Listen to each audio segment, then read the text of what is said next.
So let us try to see how we can go inside. I think the only way is to achieve the state of thoughtless awareness through collective living and through meditation individually also. Collective and also individual meditation. Try to come to a state where you are thoughtless. Try to put your attention on a thoughtless awareness level. Then the growth starts. Because that's the present, not the past, not the future. So if you stop at thoughtless awareness, you start seeing something much beyond that exists. Now, for example, I see these flowers. See this. Now, what does it relate to me? I should see, of course, the beautiful color, the fragrance. Immediately, the thought goes to the love with which it is given. Immediately. Jumps onto the essence of it. These were not given just for any expression of expectations, but just to express the love. And I see that love immediately, and that I enjoy. This is a very important point. That in thoughtless awareness, you immediately jump onto a relationship with love. Say you see the nature around. Immediately you feel, look at the love of God, how He has created this beautiful world for us. How He has given so many things to us. And then this horrible competitiveness just stops out. Because in the present only you can enjoy what you have achieved, not in the past or the future. Say you buy a little carpet like this. You wanted to buy, you must have worried about it, you must have thought of saving money, whatever it is. When you buy it, there's no joy. Then you want to buy something else. Like it goes on. But supposing you are in the present. Here now, I'm sitting with you in the present. I know all of you very well, like a picture. Even the folds of your clothes and everything, your sitting position, everything is like a picture. And it comes to you. What does it feel? You just like these flowers. Very abstract feeling of joy. So we should try to live in the present, not in the future and in the past. I have got so many letters of confessions. I did this, I did that. But I never read them. Never. Why? You should not waste your energy in confessing. That's a wrong thing to do. I don't want to know it. But they send, for their own maybe satisfaction, whatever it is. So it doesn't matter. So I just burn them off or tear them off. So forget the past. That doesn't mean that whatever has built you up to this level you should forget. Whatever has been nourishing your parents, your other relationships, your country, your reading, anything that has nourished you, you must know. But don't think that my childhood was much better or much worse, my mother was bad. This is psychology also. Teaches your mother was bad, that's why you are like this. All blame goes to the mother, poor thing. She has given you birth, she has looked after you. But they will blame your mother. Blame the psychologist, then the mother, that they are putting funny ideas into your heads. Come inside, there's a lot of space. Come in.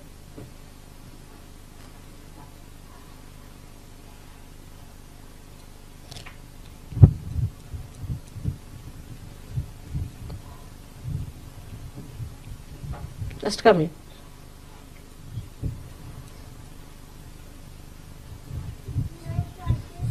So, when you think of your past, you have to more deal with the whole thing as if you are there for some sort of a treasure for your nourishment. Not just to blame you, I did this, I took drugs. It doesn't matter. What is it? Now you solved your problems. I did other things. Forget it. When you are in the water, in the sea, all right, you are drowned, but you are saved now, you are on the shore. What's the use of thinking about what was happening there? It's useless. But the one who saved you from there, or the fish that you brought you out, or whatever it is, those experiences are nourishing. You should think of that. Then you won't have this diffidence, you won't have this kind of a confused mind. But clear cut. Now I am different. See, when a fruit comes out of a flower, it doesn't think of the flower. In the same way, we should not worry about what has gone wrong with us in the past. Or what has gone good with us, we can think of it because that nourishes us. Now for future also, we have to think about future. But not to extend your projections, mental projections, but in meditation. You have to see for yourself what is the future for Sahaja. What can I do? How can I purify myself completely? What have I to do about it? In the beginning, say, to get up in the morning was a very difficult task for Western people.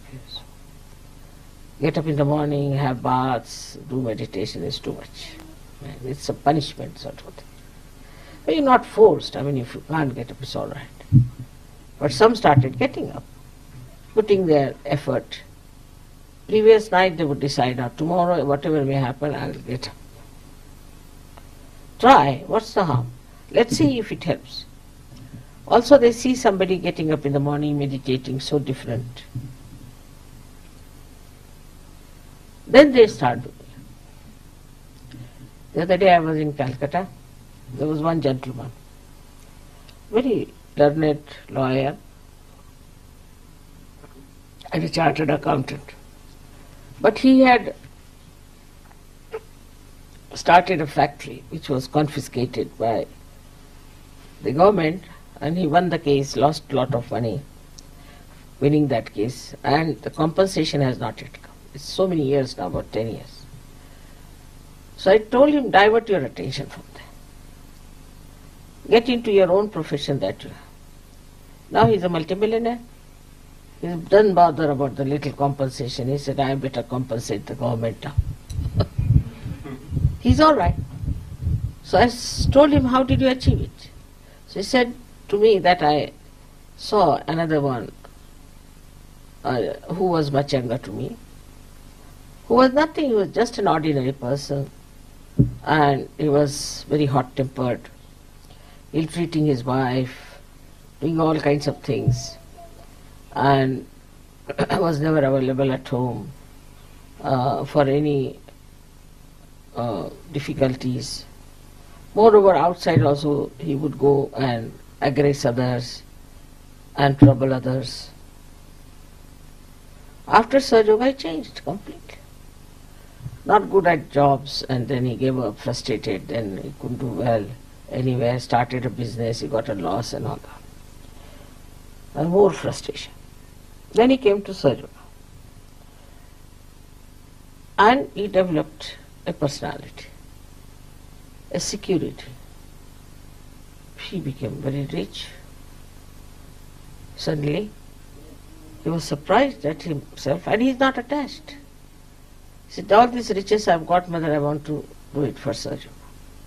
Whatever, he bought a plot of land, big plot of land, and he wants to start a Sahaja school there.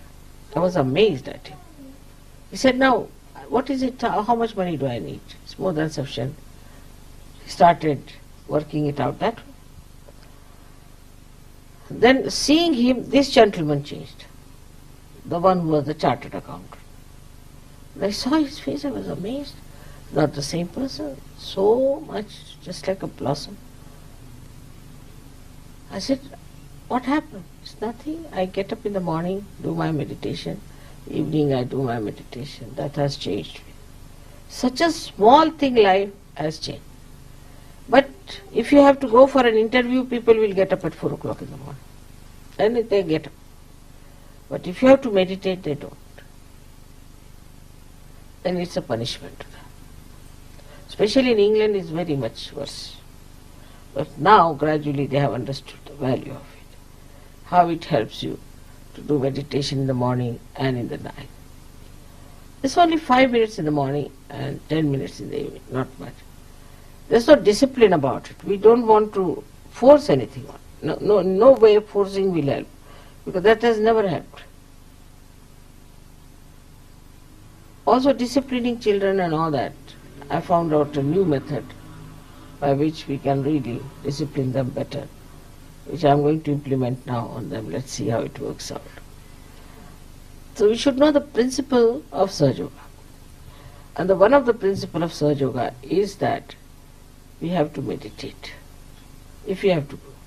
Meditation means at that time we are in thoughtless awareness. That time neither future nor past. So we open out ourselves to the primal force, to this all-pervading power, to fill us up with inspiration, with beautiful ideas. Actually, like the nourishment of the tree, which is achieved by the sap of the tree.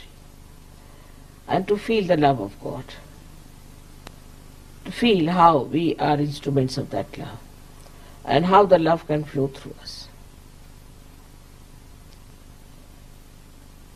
So in the morning I've told them to meditate about 5 minutes or say 10 minutes.